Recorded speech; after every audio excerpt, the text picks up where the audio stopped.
Antarctica. 2 miles of ancient, compacted ice pressing down with relentless force onto bedrock older than human memory. In 2006, NASA launched an extraordinarily sensitive detector high into the stratospheric solitude above this frozen continent. The project was named ANITA, the Antarctic Impulsive Transient Antenna. Its mission seemed straightforward: sweep the atmosphere for ultra-high-energy cosmic particles raining down on Earth from deep space. Particles that, by every law of physics we understand, travel downward, through the air, into the ground. ANITA caught something, but not what it was looking for. The detected signals weren't coming from space. They were coming from deep inside the planet.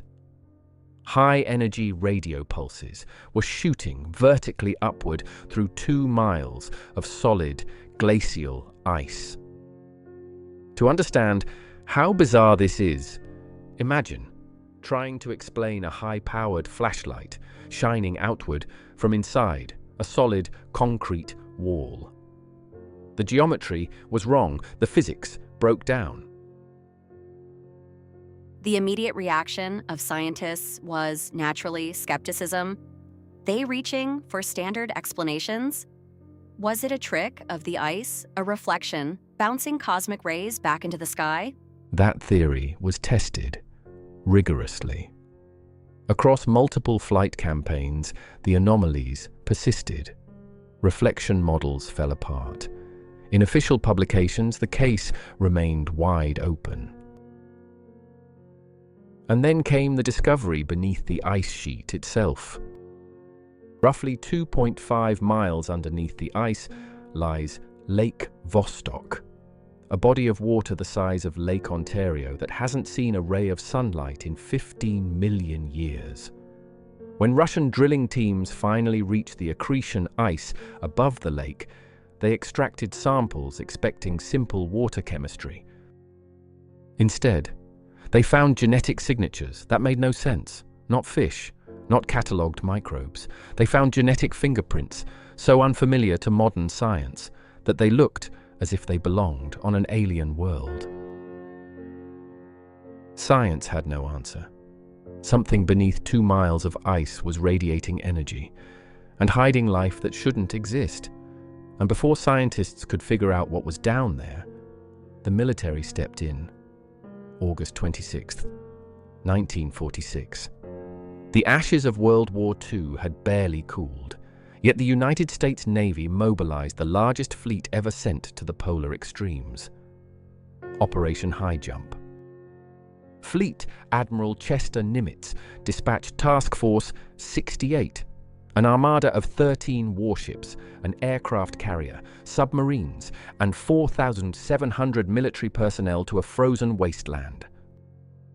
The official story, cold weather military training, and basic cartography, that explanation sounds reasonable until you look at the timeline.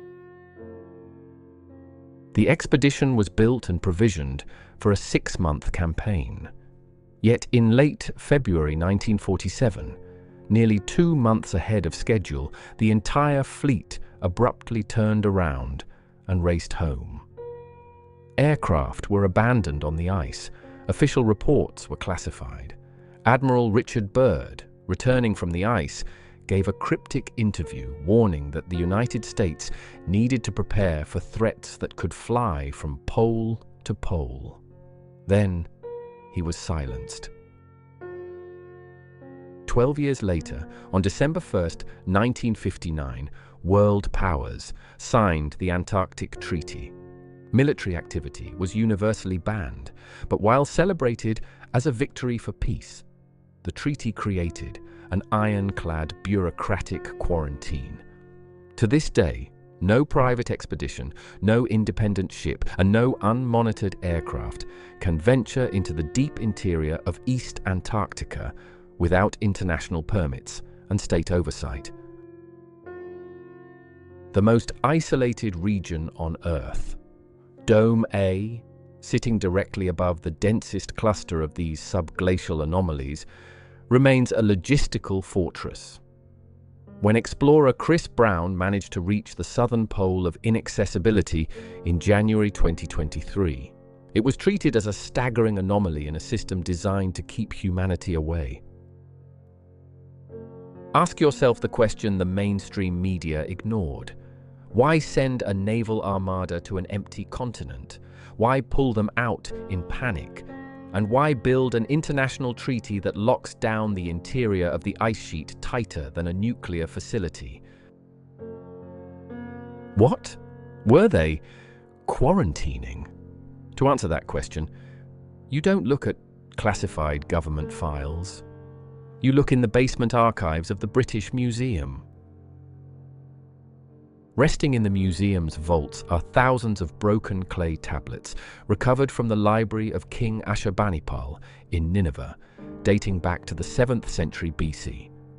Written in archaic cuneiform, these are the oldest surviving written records of human civilization. For over a century, Victorian scholars translated these tablets as primitive mythology, tales of gods, floods, and monsters. But when you strip away the Victorian religious bias and read the cuneiform strictly as a physical record, a breathtaking picture emerges. The tablets detail the chronicles of Enki, the Sumerian deity of engineering and hidden subterranean depths. They describe how Enki established his primary facility, not in Mesopotamia, but in a realm called the Abzu. Traditional scholars insist the Abzu is just a mythic word for groundwater, a comfortable answer until you look at the navigational map recorded on the clay. The tablets give explicit directional vectors. Leave the valleys of the Tigris and Euphrates, travel west across the Mediterranean. Then draw a straight, unbroken line due south, past every inhabited land known to man, past every continent, to the absolute boundary of the planet, where the Earth is locked inside an eternal vault of ice. Follow that exact cuneiform vector on a modern globe today, and you don't land in Africa or South America. You land directly on the ice sheet of East Antarctica. The Sumerian tablets didn't just give a map. They provided 4 specific physical characteristics of what was buried inside this frozen realm. And every single one of them matches a modern scientific discovery. The first marker, the sealed chambers.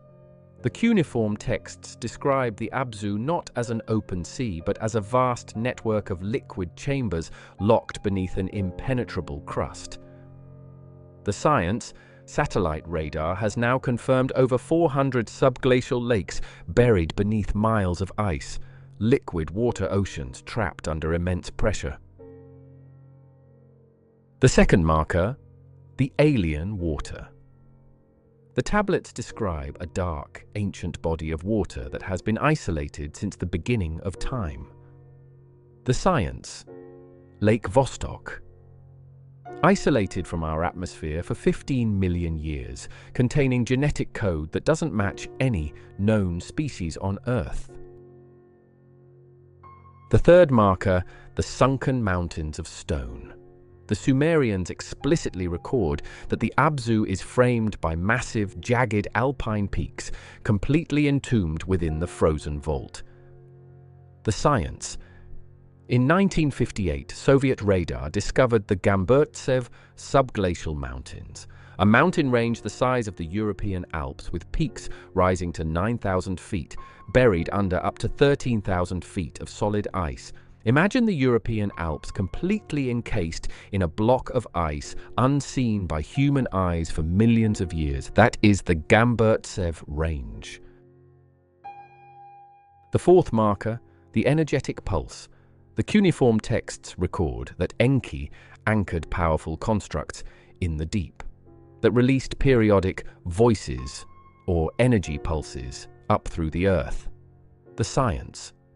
NASA's ANITA experiment, measuring high-energy radio transients, shooting vertically upward out of the ice at Dome A, 4 markers on clay tablets from Nineveh, 4 peer-reviewed geophysics discoveries.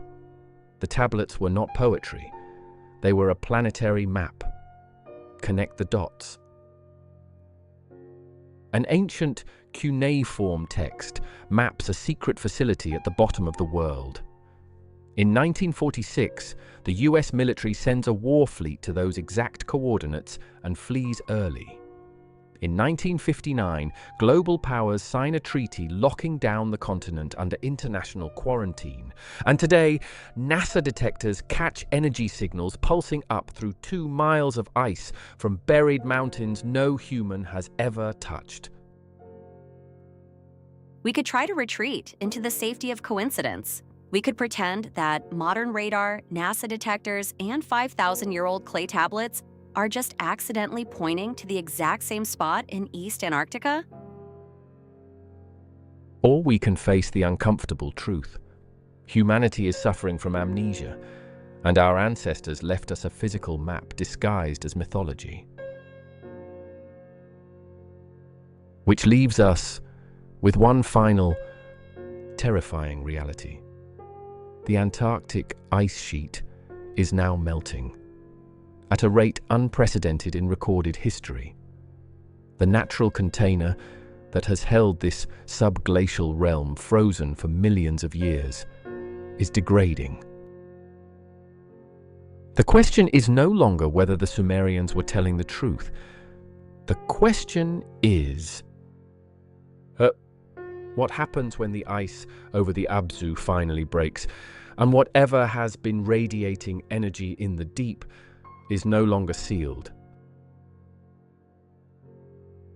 The detectors are running, and the signals from below are getting louder.